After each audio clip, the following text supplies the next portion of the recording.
for 5 letters. Courage from river splitting even reflection. So I'm not quite sure, what the story is behind this clue. Perhaps it's something like, if you're, the story of Narcissus, where you're looking into the river and you are obsessed with it, but then maybe the river, a flow of water, splits your even reflection, but then you get courage from saying, "Okay, there's imperfection in how I look," and that's gonna give you the courage to move forward.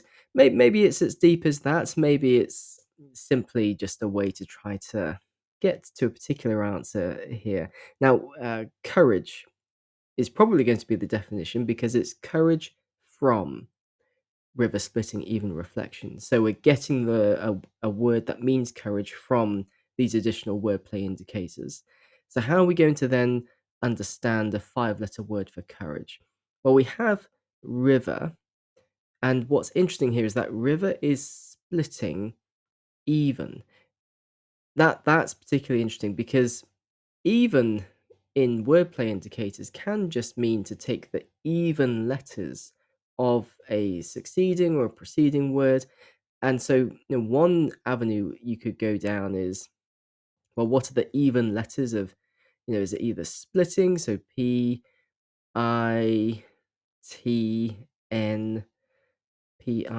that's not really a word. F, yeah, that's not going to get us anywhere. So you're probably not going to get very far by trying to do that. But instead, if we treat even as fodder, what we have here is river, which is often abbreviated, especially in maps, to the letter R. That is splitting even. So the letter R is splitting or going straight down the middle of even. And so, we could put either side of the R, but that doesn't help us complete the word because then we've got reflection.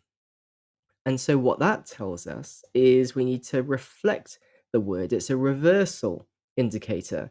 So, we have a combination of an insertion, and then once we've got the insertion in that word, we're then reversing it all. And so, if we reverse that word, you have nerve. And if you have nerve, you have courage.